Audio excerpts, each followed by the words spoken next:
Hey guys, you've heard of the Young Turks podcast because you're listening to it right now. But make sure that you subscribe and give it a 5-star rating if you like it. Thank you for listening.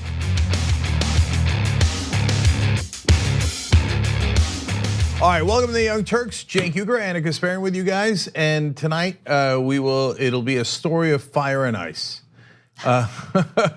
We will have fun, as you'll see in the first story that we do. I'm worried that there's gonna be too much fun. Yeah, I'm worried we're gonna get tired of all the fun we're having and all the winning we're doing on tonight's show. I think my core strength is gonna be tested today. There might be some, some. Okay, let's see what happens. Let's see. Anna, I never doubt your core strength. Well, thank you. Okay. Thanks. The nickname for your core is #TooStrong. I mean, my orthopedic doctor would say the opposite, based on my back pain. Okay. But I'll take that compliment. Thank you. Okay, but later in the program, anger and fire. Okay. So Dana Milbank at the Washington Post has written a preposterous article comparing Bernie Sanders to Donald Trump, and we will let it rip. But most importantly, we will break down logically why he's completely wrong and why he represents the establishment. He really does. It was a clinic in what Washington media thinks. I told you they can't stand Bernie Sanders, and he says he's like Trump. But the reality is, as I've told you for a long time, and Donnie Deutsch slipped up on air just a couple of weeks ago and said it, they actually prefer Trump to Bernie Sanders. So we'll get to that story. On tonight's conversation, the third hour of the Young Turks, we're going to re-air the Tulsi Gabbard interview for you guys in case some of you missed it. I want to make sure that you all get to see it. And then on tomorrow's conversation, Glenn Greenwald. Now, Glenn and I agree on many things, including our disdain for Dana Milbank's article, which we both vociferously tweeted about today. But we did not agree on Russia. We are going to discuss some of that disagreement tomorrow on the program, so you don't want to miss that. That's going to be in the third hour. And of course, tyt.com/live. Okay, so now let's start with fun. All right. Yesterday, we spoke about Jacob Wall and Surefire Intelligence and how it appears, based on reporting and an investigation by TYT Investigates, that the FBI is in fact looking into the false allegations that Jacob Wall had made about Robert Mueller allegedly carrying out sexual misconduct against women who he had allegedly paid $20,000 to, or attempted to pay $20,000 to, so those women could lie in sworn affidavits about how they had been sexually assaulted by Robert Mueller. Anyway, that's a downer part of the story because that was, of course, all debunked. But as we were covering that, Ken Klippenstein, who is our TYT Investigates reporter, reached out to me with something I hadn't seen before. And it is an image of someone who was apparently hired by Jacob Wall to be his security person. Let's just take a look at the tweet, okay? This is during CPAC. This is during CPAC, yeah. Jacob Wall is giving his CPAC presser while flanked by a tiny security guard with a single AirPod in his ear. I died. I can't. No, I died. It was so good. It's so, I want Jacob Wall stories to continue because it gives me a little bit of comic relief. Especially with all the depressing stuff that we cover on a daily basis. And Jake, I'm not gonna let you jump in yet because we have video and we gotta go to the video first. Let's take a look. And doesn't formalize the divorce to her brother until 2017. And one of the most egregious parts about this, right, are these details that you're hearing about her saying that she was going to divorce him and that he moved back to the UK and that she remarried her cultural husband, whatever that means. This was all available to the media. Okay, no. All right, the fact that he's tiny is fascinating. Okay. I don't even care about the fact that he's tiny. No. He's a fake security guy, and he's wearing these dark glasses. He's like, okay, yeah, all right. So rule number one of being a security guy, gotta have the dark glasses. Set, got it, good. I don't have a professional earpiece, so let me just put an Apple AirPod in my ear. That'll pass, right? No one's gonna notice. It's the best. Jacob Wall is the funniest person who's ever lived. Okay, now, mind you, okay, I can't stop. Okay, we'll get back to Jacob in a second. Rule number 3, must have serious expression at all times. Okay. Here's only thing I have to say, because apparently it's the only thing I'm allowed to say. AirPod. Hashtag AirPod. Pod save America. Or maybe AirPod save wool. Okay. The dude put an AirPod in his ear, and Jacob and him probably looked at him and were like, yeah, looks good. Yep. And that's what Secret Service or security guards look like. They have AirPods that go nowhere. I don't know what you're talking about, Jake. Look, he wasn't trying to make him seem like a security guard, okay? It was just a figure of speech. That's all that was. That's like one of my favorite things ever. You said you have an honorary degree from Harvard. Well, that was a figure of speech. That's it. That's all I had. I wanted to start off on a fun note. I want to know what he was listening to. I'm holding out for a hero. What is that song? What is that song? Bonnie Tyler, what are you talking about? Holding out for a hero. I don't know what that is. Okay, so look, I just want to remind you guys, yes, it's amusing what a clown this right-wing idiot is, but he has accused people of very serious crimes and gotten a lot of attention. So in the Mueller case, no one took him seriously, and he did a press conference with someone who he said was going to be a star witness, who of course did not show up, and the list goes on and on. But he did target Avenatti apparently in a way that got a ton of press attention, and arguably ruined Avenatti's reputation before it was legitimately ruined by his own actual investigations that they launched on Avenatti on legitimate stuff.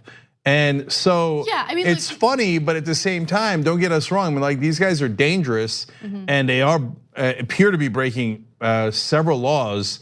And I hope his next act comes from San Quentin. Yeah, I mean, he's so dangerous. He's got to have security guards with him to, Yeah. watch his. But no, look, you're absolutely right. But I mean, how? His mom's got to have a good talking with him, like his mom's got to sit him down and be like, listen, son, I'm not gonna let you stay in our basement anymore if you're gonna keep committing crimes from our home. Like, you can't do that. Meanwhile, the little guy is behind wall the whole time. Like, while he's talking to his mom, and he's like, okay, hold on. We got a situation with mommy.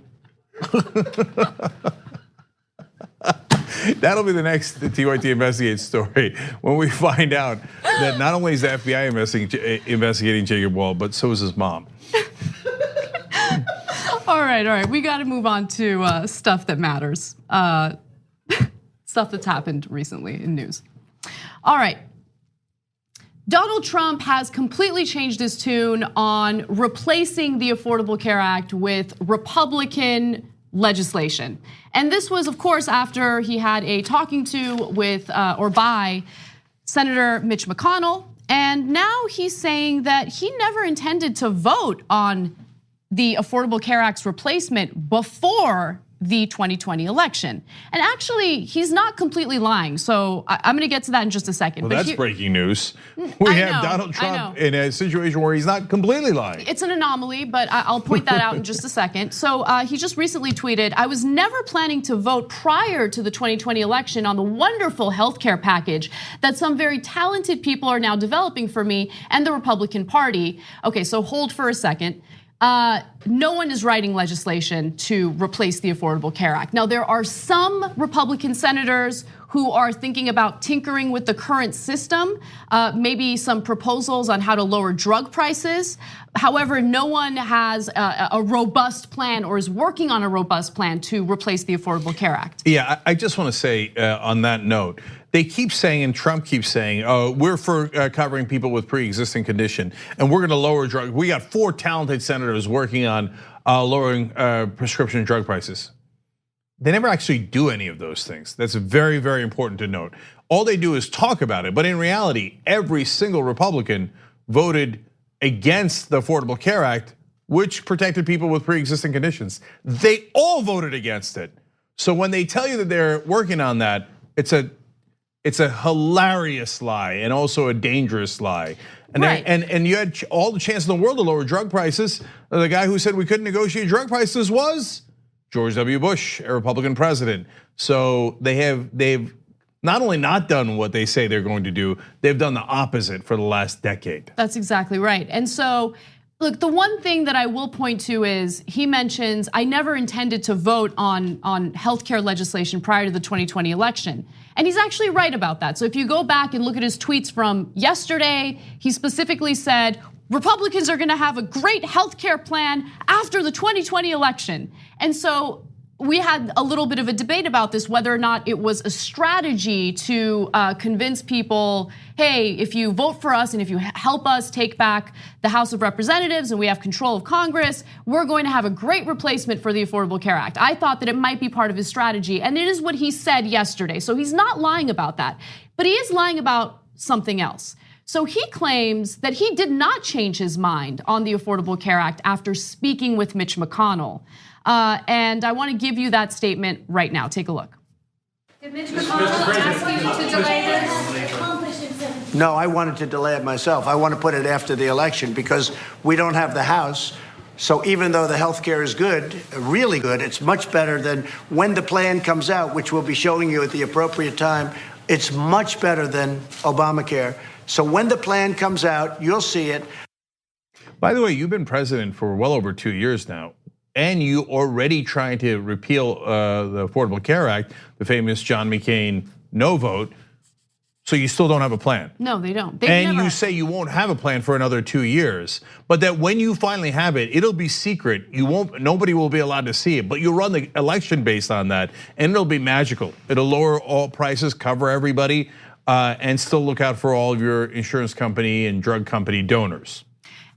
Sure. And remember, there are two issues at hand. They're related, but there are two issues. So issue number one is what the Trump administration is attempting to do with repealing the Affordable Care Act through the courts. And then there is the legislative angle to this story, and that has to do with legislation that's supposed to replace the Affordable Care Act. And so my understanding is that yes, Trump and the Department of Justice under his administration is still trying to appeal to federal judges in order to completely repeal the Affordable Care Act, in order to find it unconstitutional, the entire law unconstitutional. So look, whether or not Republicans come up with a replacement now or after the election doesn't really matter. What really matters is whether or not the Affordable Care Act is going to get repealed through the courts. And for those who are progressives like us, who are like, I don't really like the Affordable Care Act, why are we fighting to keep it? I hear you, but right now, that's all we have. And that has important protections for people with pre-existing conditions, for young people who are still under their parents' insurance. We need to keep that in place until we have a real leader in office who will fight for Medicare for all. Yeah, so Donald Trump lies even more. I mean, he constantly talks about it in his tweets about, oh, we're gonna protect people with pre-existing condition. But it's an absolute stone cold fact that in the court system, they are saying that they would take away protections for people with pre-existing conditions. I mean, he was in favor of that even before they put out the new memo saying that they want to repeal the Affordable Care Act entirely and call it totally unconstitutional. So there's 0% truth in that. He would take that away. If he wins the case, people with pre-existing conditions, 52 million of you can be denied tomorrow, and it is because of Donald Trump, no question about it. And every Republican is backing him, so any Republican telling you otherwise is wrong. And furthermore, when this is why I get frustrated with the press, and sometimes when Donald Trump says outlandish things that that wind causes cancer, they'll smirk and they'll say, by the way, small footnote, wind does not cause cancer, right? No, but to be fair, there were pretty robust rebuttals against that. I hear you, so but this is substance and this is policy and this is more important. So every time a Republican says that they're for protecting people with pre-existing conditions, you should ask them several questions. Number one, didn't you vote against that? Didn't you vote to get rid of Obamacare, 72 times, however many times you voted against it? So every time you voted to take away pre-existing conditions. Didn't you, in the initial vote on the Affordable Care Act, vehemently fight Obama and the Democrats on that. And at the time, you didn't even bother pretending that you were in favor of caring about pre-existing conditions. You said we should not cover them. We should not cover them. You all said that. Now, they don't have to pound the table as they do it, but every reporter should ask every Republican. Otherwise, you're being negligent. You're letting them lie to your audience and just transcribing their lies. They have always been opposed to it. They have never had a plan that would cover it. And that's because they care about their donors and not about the voters. And it's just a fact. Yeah. The court papers are a fact and the Republican votes are a fact. And they make it seem as if it's 50-50. Oh, we'll have to see what the Republican plan is. We know what the Republican plan is. Nothing.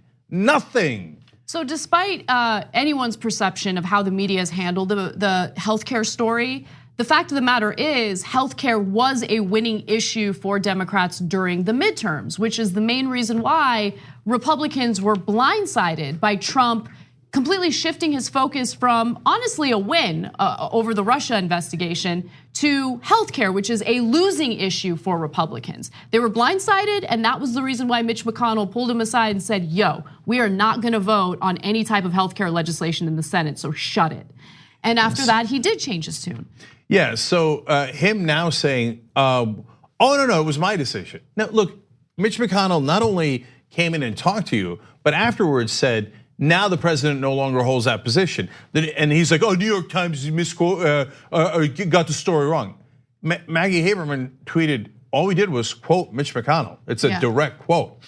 And so if anyone is lying at all, it's either Donald Trump or Mitch McConnell, and you guys should make up your minds about who's who, right? Mm-hmm. And then finally, I'm looking for an apology to President Obama for all the Republicans who, at the time, absolutely insisted that covering pre-existing conditions was no big deal and that we should not do that.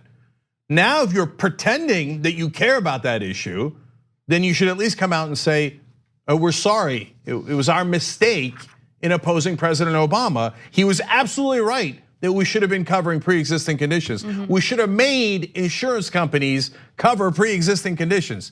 So are you ready to apologize? Are you ready to concede that you were wrong? No, you want the best of all worlds. Oh man, I can't wait to repeal that goddamn thing. I love what's in it. I love it. I love covering pre-existing conditions. I've always been in favor of pre-existing. No, you haven't. You're a total liar. The only reason why the whole country doesn't know the Republican Party lies systematically on every issue, every time, is because the mainstream media covers their ass. And they call everything 50-50. One other thing I want to add, just in response to what you said, is healthcare and the Affordable Care Act is a good case study for politics in America, because it started off with someone who identified himself as a strong leader who's gonna fight for progressive values, in the very least a public option when it comes to his healthcare legislation. But instead, it was one giant concession, let's keep it real, to the private industry, health insurance industry, and also to Republicans. This was a Heritage Foundation policy that was adopted by Mitt Romney in Massachusetts. And so I only bring that up because yes, I agree that Obama, I guess, deserves an apology because pre-existing conditions are important in terms of whether or not people get covered. They should get covered for it. But more importantly, and I know hindsight is 20/20 and maybe it doesn't even mean anything right now, I want the Democratic Party to learn something from the failures of the Obama administration on this issue. Because Impossible. I know they won't, but I'm just gonna say it anyway. Because even though he gave that giant concession to Republicans, look what they did. You think that they were supportive of it? Of course they weren't. They tried all to repeal voted it. no. Over and over again, they tried to repeal it. And still, till this day, they're trying to appeal it. Or repeal it. So my point is, for the Democratic Party, look, I don't think that it's necessarily a bad thing if you're trying to work with Republicans. If it were 1994, right?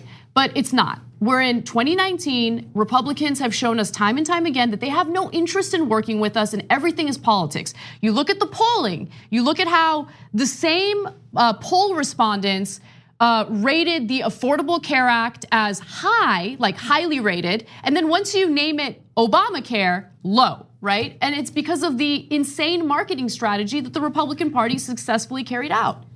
Well, look, then I got to go back to the mainstream media. They are the Republican Party's best friend. They helped them in every turn. Now, Saddam Hussein did not attack us on 9/11, but 70% of Americans thought he did. Why? Because the Republicans lied about it, the Democrats didn't say anything, and reporters are like, hey, we're stenographers. Well, Republicans say this, Democrats say this. Me actually find out the truth and tell you? No way. Republicans say they have a great healthcare plan. They don't even have one, but I'll call it 50-50. They all were against pre-existing conditions. Now they say they are. I'll call it 50-50, even though it's an obvious lie. It's an obvious lie. And then people can't tell what's what. Why? Because the media constantly does political correctness and lies on behalf of the Republican Party. So Dana Milbank did it today. We'll get to it later. No, I know, but he comes out and he's like, Bernie Sanders is like Trump because he won't concede to the Republicans like Biden and Beto will. They're so good at conceding to Republicans. Why? First of all, you're in the media. Why do you care what strategy they have? You care because you're like, now Democrats, remember, all the Washington media is gonna tell you, you must bow your head to the Republicans. And no matter how extreme they are, you must concede and go half the way, then half the way, then half the way until you're all the way next to Genghis Khan. So sorry, Dana Milbank, sorry, Washington media, we do not agree. I believe that the Democratic Party should be opposed to the Republican Party. And it's amazing that that simple concept is considered radical in Washington. When we come back from the break, we will talk about Fruit of the Loom. We need to talk about a relatively new show called the Republic, or UNFTR. As a Young Turks fan, you already know that the government, the media, and corporations are constantly peddling lies that serve the interests of the rich and powerful. But now there's a podcast dedicated to unraveling those lies, debunking the conventional wisdom. In each episode of On the Republic, or UNFTR, the host delves into a different historical episode or topic that's generally misunderstood or purposely obfuscated by the so-called powers that be, featuring in-depth research, razor-sharp commentary, and just the right amount of vulgarity. The UNFTR podcast takes a sledgehammer to what you thought you knew about some of the nation's most sacred historical cows. But don't just take my word for it. The New York Times described UNFTR as consistently compelling and educational, aiming to challenge conventional wisdom and upend the historical narratives that were taught in school. For as the great philosopher Yoda once put it, you must unlearn what you have learned. And that's true whether you're in Jedi training or you're uprooting and exposing all the propaganda and disinformation you've been fed over the course of your lifetime. So search for UNFTR in your podcast app today and get ready to get informed, angered, and entertained all at the same time.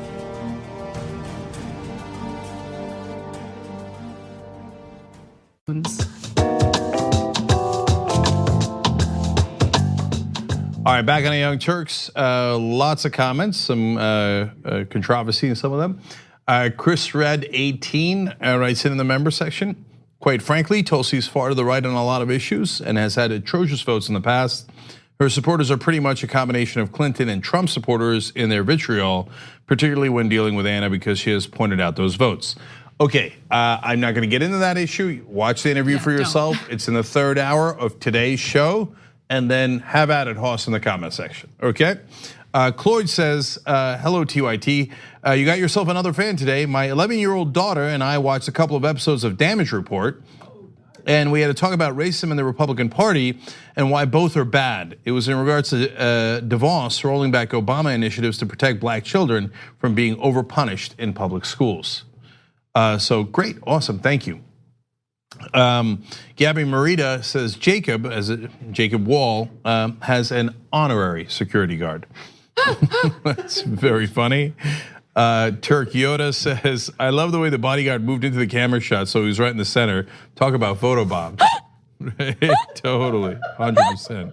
Okay, and then finally, and I know it's too much. It's too much. Pezosaurus writes in, they don't have a healthcare plan because Obama implemented their plan. That is unfortunately literally correct. It was, as Anna pointed out in the last segment, a Heritage Foundation plan and Mitt Romney's plan that Obama implemented. Okay, Let's go forward. All right, if you are a student of journalism, political science, or communications, you can get a 1-year membership here at TYT, free for you, because our awesome audience members actually purchased membership for students. So if you want to check it out, it's very easy to do so. You just go to student@tyt.com. You email student@tyt.com, and there will be some sort of verification process to confirm that you're a student, and then you will get access to TYT membership. Again, free for you, so check it out. Moving on. During one of Donald Trump's recent appearances, he had something interesting to say about the Mueller investigation. Now, some might argue that comparing the alleged criminality of Trump to what Nixon did is like comparing apples to oranges, and apparently Trump has latched onto that narrative. I hope they now go and take a look at the oranges of the investigation, the beginnings of that investigation. You look at the origin of the investigation. The Mueller report, I wish, covered the oranges, how it started. Okay, so now we're talking about oranges. And it gets funnier because you're about to see how they fixed the record on this.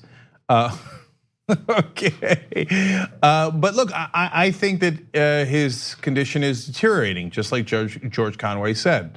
I've maintained all along Kellyanne Conway is sending messages through her husband, George Conway, and he is saying that his mental state is getting worse. And look, you slip up once on oranges, instead of saying, see, I didn't say origins exactly right just then, but you correct yourself, you say origins, or you move on. But to say oranges 3 times. Yeah, it happened 3 times. So the first time I listened to that clip, he said oranges the first time, and I thought to myself, maybe I heard that wrong. And sometimes when you're speaking quickly or you're speaking off the cuff, we've had it happen to us where we don't enunciate something correctly and it sounds like something else. And so I was willing to give him the benefit of the doubt, but it happened 3 times. And then our wonderful senior producer, Brett Ehrlich, pointed out, and maybe we're reading too much into this, but I thought it was an interesting point to make. After the first time he said oranges, there was a change in his facial expression that was notable. So let's take a quick look at that. I hope they now go and take a look at the oranges of the investigation, the beginnings of that investigation. So I feel like he realized that didn't sound right, but he kept going, and then he said oranges 2 more times. So look, I don't know what his mental health condition is. I don't know if he has a mental health condition. I hate speculating about that. I don't. I know. Yeah, no, look, if you're saying it's not deteriorating, he was always in this kind of bad mental shape, fair enough. But this is weird look, he has other preposterous lies he told in the same 24 hours. We're used to his crazy lies, and if you think maybe he's just doubling down like he always does, no matter what mistake he makes, he's definitely gonna come in and say, no, I was right. Remember when he tweeted out Kofefe? And so a normal person would say, hey man, I slipped up, who cares? I deleted, well, let's move on, right? That was an obvious mistake. No, Trump came out and said, oh, I meant Kofefe. And it's actually, for the people who know, you know what it means.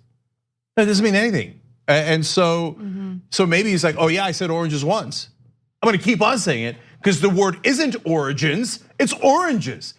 There is actually now 25% chance that MAGA guys will start using oranges instead of origins. I don't know. I mean, I would expect anything from them at this point. But let's move on to what the official White House transcript says, because there was some curiosity as to how the transcript would be written following Trump's statements. And according to the official White House transcript released almost 5 hours later, Trump didn't say oranges at all. He said oranges, spelled with an I, and he only did it twice. Now you guys watched the video, he actually did it 3 times, and I'm gonna give you the part of the transcript, the official transcript that's relevant here. I hope they now go and take a look at the oranges, and then it has origins in brackets, the origins of the investigation, the beginnings of the investigation, of that investigation. Okay, why did you do that?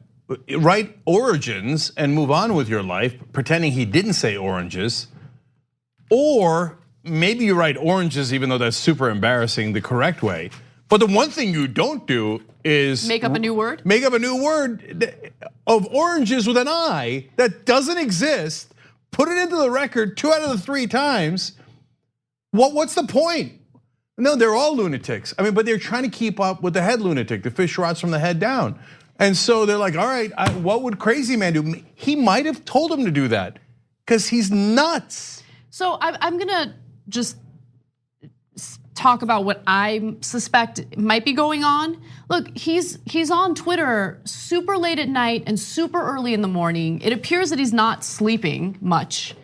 And he's also up there in age, right? So if you're not getting sleep, you're not eating healthy, and you're not exercising, you're not doing the typical things that people do to keep themselves healthy, this is something to be concerned about. And yes, I mean, there have been flubs like this over and over and over again, and I think that it's become normalized to some extent, and now we just kind of think, oh yeah, it's Trump, it's typical Trump. But no, he's the leader of the country, right? Like, he's the person who's making some serious decisions.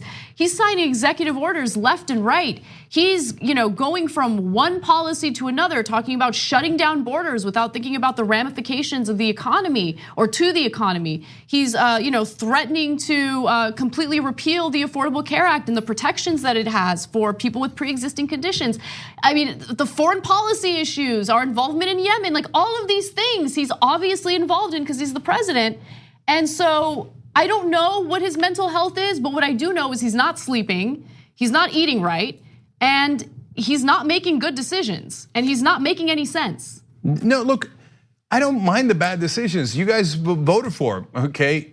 That's what you signed up for. You sign up for a guy who's doesn't like people from other countries or other races, etc. We can go on, and you love being deplorables, and I get that, and you're allowed that. He won the election, right? But he's mentally unbalanced. So I actually do want to go to another video from the same appearance, and this is where he makes a statement about his family that was absolutely not true. Take a look. I mean, Germany honestly is not paying their fair share. I have great respect for Angela, and I have great respect for the country. My father is German, right? Was German, and born in a very wonderful place in Germany. So I have a great feeling for Germany. His dad was born in New York. In the Bronx, right? I forget which borough of New York. Why would you say your dad's born in Germany, in a beautiful place in Germany, a wonderful place in Germany, when he's born in New York? What's wrong with you? No, literally, what's wrong with you? And so conservatives look at this and go, oh yeah, man, you're bothered by Trump. He's living rent-free in your head. I got you, own the libs. Own the libs with what? Like weird lies that for no reason, that make no sense? Using the wrong words for simple words and talking about oranges. Like, are you guys proud? No, I'm telling you, man, the guy is obviously mentally unbalanced, and we're all having a conversation. I mean, this is a story right out of the books that our kids read. It's the emperor has no clothes. The whole country's pretending he's got clothes. He's obviously unbalanced, talking about oranges and how his dad was born in a wonderful place in Germany. And we're all, and conservatives like, oh, that's right, man, he owned you guys by being mentally unbalanced. Okay, you should look in the mirror, and maybe they voted for someone just as crazy as they are. But he has significant, obvious mental issues. Mm-hmm. And by the way, I also say, again, I'll go back to the press. They point out, of course, that there are no oranges in the Mueller report, and they point out that his father was born in New York. But they're not having a conversation about the elephant in the room. If he ever had a mind at all, he has clearly lost it. So what is the solution? The solution is obvious. The whole country should be having a conversation about the 25th Amendment right now. And it is not a thing to be used lightly. It's not to be used for politics. I can't stand any of his policies. It's not about that. He gets to decide what he wants to do with the border, with trade, even though it's monstrous and wrong-headed. That's not the point. The point is, Does the president have control of his, I was about to say facilities. How's that for ironic? Faculties, okay. See, but I can tell the difference. Whereas he would say, no, it is facilities, but spelled with an E. Well, that's because of his insanely thin skin and his inability to, he's got super low confidence when you think about it. He doesn't like to be wrong, and so when he is wrong, he'll go ahead and own it as if that was what he meant to do. And there's a lot more of that when we come back from the break. In the same short time period, he was at a Republican event, and during that event, he said all sorts of, crazy things. And you'll see when we return. At TYT, we frequently talk about all the ways that big tech companies are taking control of our online lives, constantly monitoring us and storing and selling our data. But that doesn't mean we have to let them. It's possible to stay anonymous online and hide your data from the prying eyes of big tech. And one of the best ways is with ExpressVPN. ExpressVPN hides your IP address, making your active ID more difficult to trace and sell to advertisers. ExpressVPN also encrypts 100% of your network data to protect you from eavesdroppers and cyber criminals. And it's also easy to install. A single mouse click protects all your devices. But listen, guys, this is important. ExpressVPN is rated #1 by CNET and Wired magazine. So take back control of your life online and secure your data with a top VPN solution available, ExpressVPN. And if you go to expressvpn.com/TYT, you can get 3 extra months for free with this exclusive link just for TYT fans. That's expressvpn.com/TYT. Check it out today. We hope you're enjoying this free clip from the Young Turks. If you want to get the whole show and more exclusive content while supporting independent media, become a member at tyt.com/join today. In the meantime, enjoy this free segment.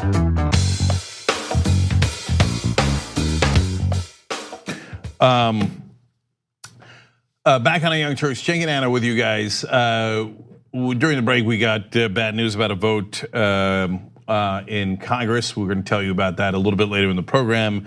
But let me just preview it for you guys.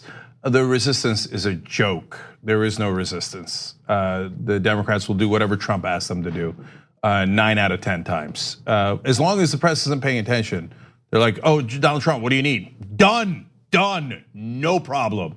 So there's no goddamn resistance. All right, now on a lighter note, Swifty says in the member section, orange, his favorite fruit and skin color. So that's fair. Viscous Cree says, I want to laugh at Orangegate so bad, but after Covfefe, the way Trump implied his tweets have secret meanings is probably how QAnon gained so much momentum. The whole party's filled with lunatics. Donald Trump went on Alex Jones' show and said it was a great show. It's not like people didn't know what Alex Jones' show was. He knew what it was.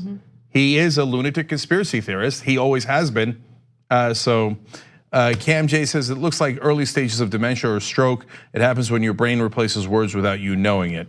I don't know anything about a stroke, and I don't know if it's dementia. All I know is what I can see with my own eyes and what everyone else is denying, even though it's super obvious. The guy has mental problems, period. Okay, all right. Speaking of which, let's give you more of his mental problems. Donald Trump was speaking at the National Republican Congressional Committee, and the event was aired live on C-SPAN. And even though it was aired live, Trump's appearance started like this. Ladies and gentlemen, I'm proud to announce so-and-so. I don't want to use names because I'll get in trouble because it's always somebody's going to leak this whole damn speech to the media, to the fake news. Okay, so what do you do? What do you do in a situation like that? If you're one of his assistants, are you like, Mr. President, you see that giant camera in the back there?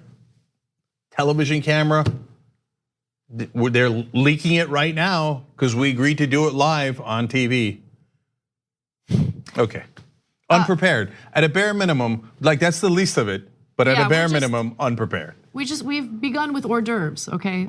Let's continue on with some of Trump's paranoia during his speech. We're going to watch those vote tallies. You know, I keep hearing about the election and the various counting measures that they have. There were a lot of close elections that they seemed to, every single one of them went Democrat. If it was close, they say the Democrat, well, there's something going on, fella. You got to be a little bit more paranoid than you are, okay? Look, all these beautiful people, these beautiful Republican congressmen and women. But we have to be a little bit careful because I don't like the way the votes are being tallied. I don't like it, and you don't like it either. You just don't want to say it because you're afraid of the press. You got to be more paranoid than you are. So as if paranoia isn't enough within, America right now.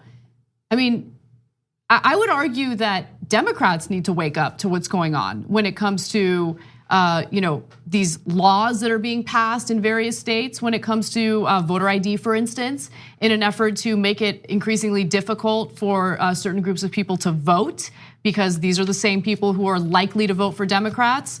I would look at redistricting and gerrymandering, which, both parties certainly do it, but Republicans do it a lot more, which is something that a federal judge recently ruled on.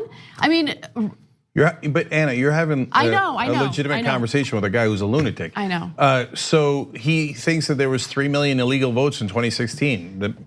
They did a whole commission. None of it is true. He got the worst of the worst. Chris Kobach will make up anything. And he couldn't find any votes that were illegally done in 2016. No, the guy's a lunatic conspiracy theorist. Always has been. The birther theory. He had a theory that Obama changed his grades at Columbia and Harvard. And he wanted to release the transcripts. Now here's a guy who, look, if you do conspiracies all day, which he has his whole life. What was Trump University? A conspiracy, a scam. What was the charity that he ran? A conspiracy, a scam. You assume everybody else is doing a conspiracy. Would Donald Trump cheat? Would he mess with the votes? In a second, without blinking an eye. So he assumes if the Democrats win, they must be cheating like I would if I could. I remember right before the 2016 election when everyone was convinced that Hillary Clinton was gonna win, including Donald Trump, he had planted a seed of this is all rigged. And we were all kind of scared that it would lead to violence, people who would not accept the results of the election. Now, he ended up winning, obviously, but I just worry that when the 2020 election happens, and if he gets voted out of office, that he's going to be unwilling to leave. Because he's been planting these seeds over and over again, right? You should be more paranoid. I don't like how the votes are being tallied. This is rigged. Like he's said these things before and he's saying it again. No, the results of the elections indicate that your time in office has been seen as a complete and utter disaster by a lot of people. So this is a worst case scenario. I mean, you've got a perfect storm here. So number one, you have a guy, and this happens in a lot of countries, when the person in charge commits crimes, they then never want to leave office because they're worried that the next person will uncover their crimes. So he's dancing a jig about the Mueller report when he thought that it was in his favor. Now, Rudy Giuliani's all over TV going, no, we can't release it. We cannot release the full report, right?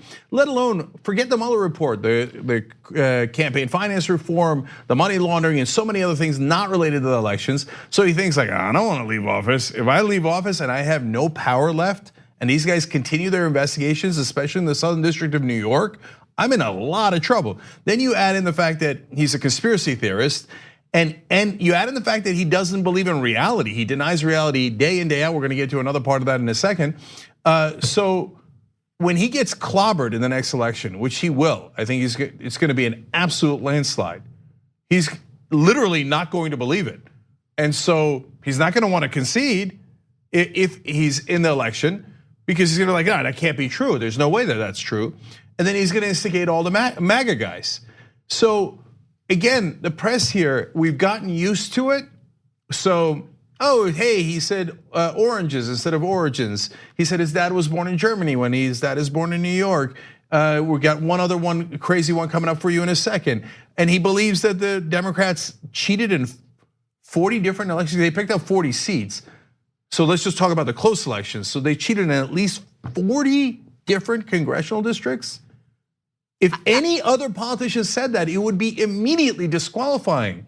If Obama said that, they'd be doing hearings, impeachment immediately. But we're just used to the fact that the guy is a lunatic. We should not be used to that when he's president of the United States, which leads us to the next thing he said. Yeah. So during Donald Trump's speech before the National Republican Congressional Committee, he brought up the issue of renewable energies, and he said something that is absolutely 100% false. Hillary wanted to put up wind. If you have a windmill anywhere near your house, congratulations, your house just went down 75% in value. And they say the noise causes cancer. You told me that one, okay? You know, the thing makes it so. So there were two flat out lies in that statement. I actually thought that the windmills might lower property value. I looked into it, and there have been multiple studies done, and it shows that in some cases, property value might go down a little, but not a significant amount. So 75% is grossly overestimating how much property value would go down, but study after study has shown that it doesn't drop significantly. I love that we're having a legitimate conversation. I know. Okay, anyway, I know. You want to correct everything on the record. I do want to, because then we're just airing his lies and then calling him lies without backing it up. One other thing is, no, this doesn't cause cancer. Are you? That's not one other thing. No, look. He thinks that, and he's apparently said this on multiple occasions, that the noise from wind turbines causes cancer. The guy is a lunatic. Lunatic. Wind does not cause cancer. Noise does not cause cancer. No one outside of insane conspiracy theorists believe that. And we're having a conversation about whether this guy, well, I agree to disagree with Donald Trump. Oh, I slightly disagree with his policies. No, the guy is mentally unbalanced. He's the president of the United States. He has the codes to the nukes. He has his finger on the button, and it's a big button. No, this guy is super dangerous. I don't know if he's ever gonna leave office peaceably, but he is. If he ever had a mind, he doesn't have it anymore. Wind does not cause cancer. Wind does not cause cancer. Noise does not cause cancer. Like, that's not a funny thing that we note and we pass. Oh, that's funny. The president thinks that noise causes cancer. It's so funny. It's so funny that our president's an idiot, a total idiot. It's not funny. I mean, George Bush was incredibly stupid. George W. Bush. Where's Mandela? Right. Now he looks like a genius compared to this guy. And we have 40% of the country who are robots who are like, oh yeah, Donald Trump said it, it must be true, wind causes cancer.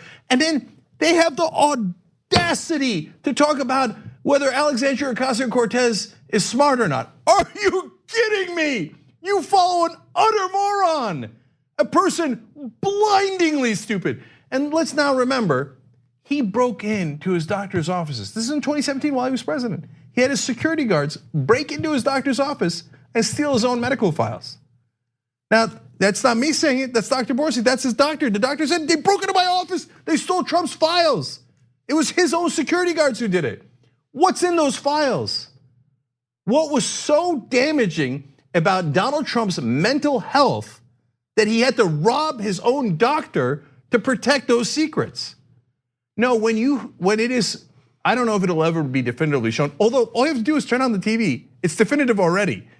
But if the whole country at some point comes to the conclusion the president had lost his mind, I can't wait to see what the Republicans are gonna do. Oh, no, we knew, but we did, what? No, over 90% of Republican voters back this moron, this conspiracy theorist lunatic. The Republican Party en masse has lost its mind. That's just the reality, but the mainstream press, oh, it would be impolite. I don't want to offend anyone. I'm not going to be factually correct. I'm going to be politically correct. So since you mentioned AOC, I do want to move on to that story because she is in the news today, mostly because people like Trump can't stop talking about her. Donald Trump, for the most part, has stayed away from mentioning Representative Alexandria Ocasio-Cortez. He doesn't go after her as aggressively as he does with other Democrats. However, while he was giving a speech in front of Republicans, the NRCC, he did mention AOC in this context. Take a look. The Green New Deal, done by a young bartender, 29 years old. a young bartender, wonderful young woman, the Green New Deal. But it's crazy. The first time I heard it, I said, that's the craziest thing. You have senators that are professionals, that you guys know, that have been there for a long time, white hair, everything perfect, and they're standing behind her and they're shaking, they're petrified of her. So I actually love that statement for a number of different reasons, because Trump is projecting there.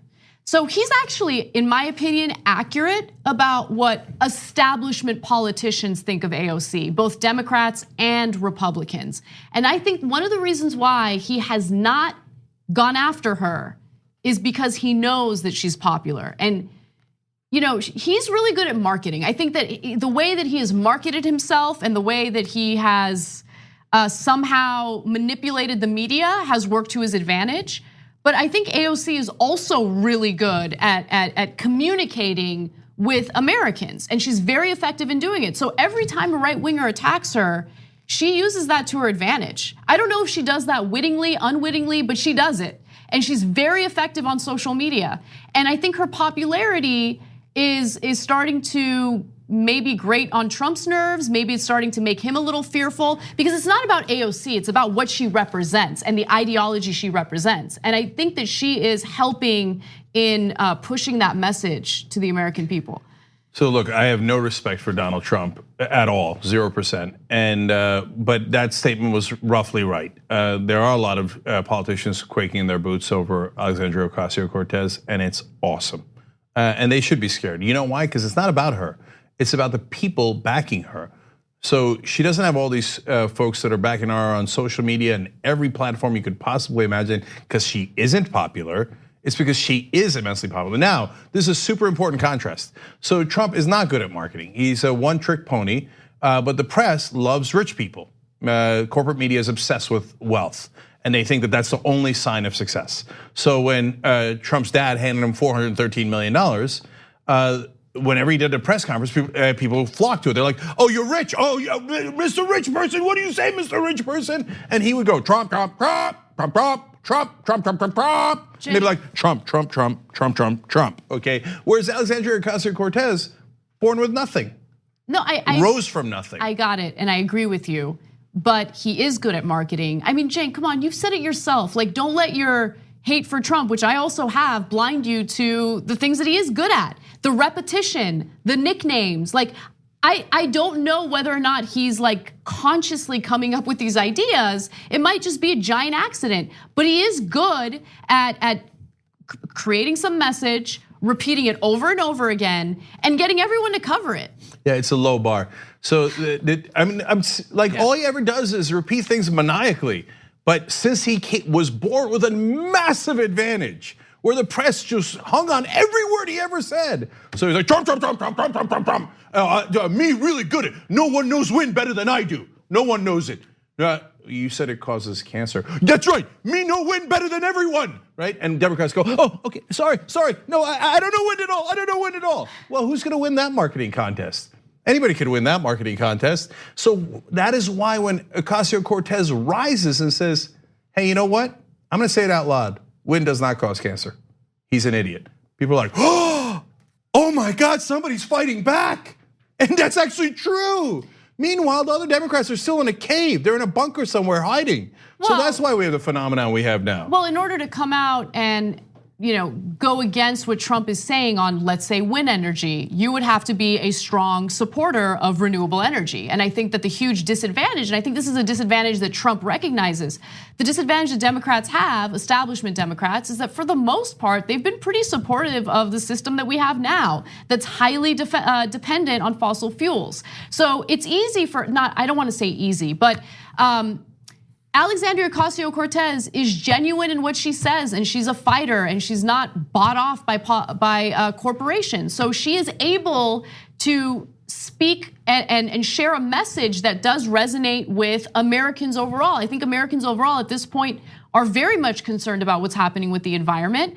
And her message, again, is resonating, and it's making both establishment Democrats fearful, but it's also making people like Trump and Republicans fearful, which is why they keep attacking her, right? And one other thing I want to mention about his statement is, he felt the need to bring up the fact that she's a young bartender, right? So in that context, if you just heard that isolated from all the other commentary that we're hearing from the right wing, it might seem harmless, but they keep bringing up the fact that she was a bartender to belittle her, minimize her, and make it appear that she is some idiot who doesn't know what she's talking about, as if bartenders can't be intelligent enough to follow policy or politics or know what's going on in the world.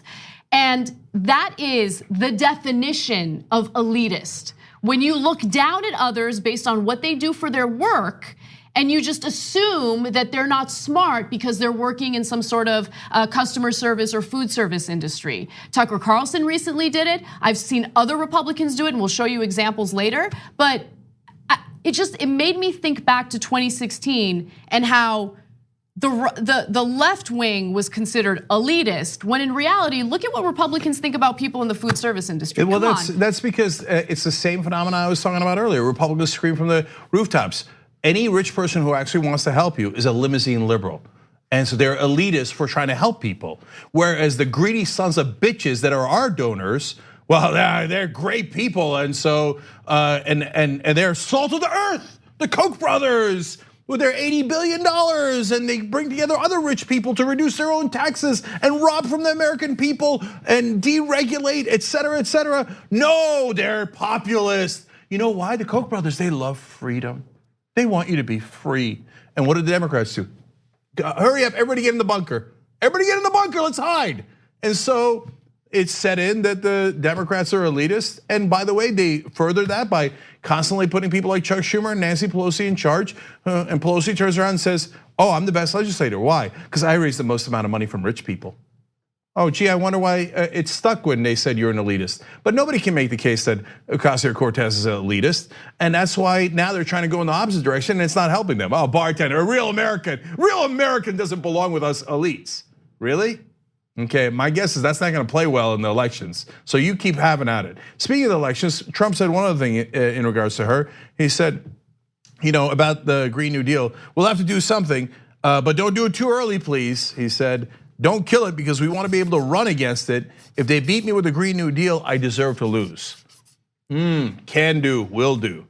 So bring it, brother, bring it. Let me give you some evidence to back up what you're saying, because study after study does show that the majority of Americans are supportive of the Green New Deal, especially if you take the party politics out of it, right? So one of the studies, let's go to graphic 14, a plurality of respondents, 43.7% agreed with the Green New Deal proposal as a whole. Just 14.7% disagreed with it, and about 24.3% said they didn't know enough to say. So there are people who are undecided at the moment, and they can really make or break this issue. Half of the respondents supported improving water infrastructure, 21% opposed, and 29% didn't know. How do you not know that we should improve our water infrastructure? Anyway, 39% supported the green jobs guarantee and 33% opposed, with 27% saying that they don't know. And that's the most controversial part of it. And that's still more people saying that they are in favor of it than opposed to it. So overall, the Green New Deal, the first poll that came out before the Republican and mainstream media propaganda against it was at 81%. So when you actually present progressive policy to the American people, they love it. And then the mainstream media goes, oh, hey, I'm gonna agree with Donald Trump. Can you afford it? Can you afford it? Can you afford it? Can you afford it? Hey, they just passed the defense budget just now, just today, okay? The Democrats helped Donald Trump and the Republicans pass it. It's monstrous, it's $733 billion. It's more than the top 10 other countries combined. Not a single loser in the mainstream press went on a tirade about, can we afford it? Can we afford it? Can we afford it? I mean, it's now a couple hundred, at least $150 billion more than it was under Obama, when it was already monstrous. Nobody says, can we afford it? But on Green New Deal, they're like, oh, it's polling at 81%. Let's go help the Republicans. Let's go help all the corporations. Let's go help the fossil fuel industry. Let's go help Donald Trump defeat the Green New Deal. And then you wonder why they have a marketing advantage, because the entire corporate media is on their side. Yes, from time to time they point out the outrageous, obvious lies of Donald Trump, but overall they'll help him perpetuate his talking points. But I don't care. Despite that, bring it. because we're gonna do the Green New Deal. We're gonna get people a lot of jobs, creating the right energy grid in this country. And it's not just a moral issue, it's gonna create more jobs. And you wanna argue against jobs? Look at these idiots. And again, the mainstream press, I blame completely. So, coal, wow. There's about 50,000 coal jobs in the country, that's it. There is, I believe, about 250,000 solar jobs in the country. How come not everybody's not going, solar, you have to protect the solar industry. The jobs are in solar. Cenk, what are you gonna do when it's cloudy? When it's cloudy, you're not gonna be able to watch TV. Because he thinks when the wind stops blowing that the scientists didn't think of that. The engineers didn't think of that. And they're like, oh, damn it, the windmills. Oh yeah, the wind's not blowing, the TV's off. And this is the idiot we're having a debate with? Bring it, brother, bring it. If I got anything to do with it, we will absolutely annihilate Donald Trump politically in 2020. I still don't think he's gonna make it, but if he does make it to the elections and he's the nominee, it'll be fun eviscerating him, a total lunatic. And I'm gonna come after the media so goddamn hard if they keep on calling it even. Just do your jobs for once in your life. When we come back, we will give you some of the details of that spending bill, and later we will give you some of the mansplaining that Paul Ryan did when it came to AOC. Oh God, man, I got so much frustration built up. You're in a mood. Yeah, and we haven't gotten to the worst stories. We haven't, the Paul Ryan story, the defense budget story, and then the Washington Post on Bernie Sanders. Yep. Explosions in the next hour. Share the stream, don't let anybody miss it. Thanks for listening to the full episode of the Young Turks. Support our work, listen ad-free, access members-only bonus content, and more by subscribing to Apple Podcasts at apple.co/TYT. I'm your host, Cenk Uygur, and I'll see you soon.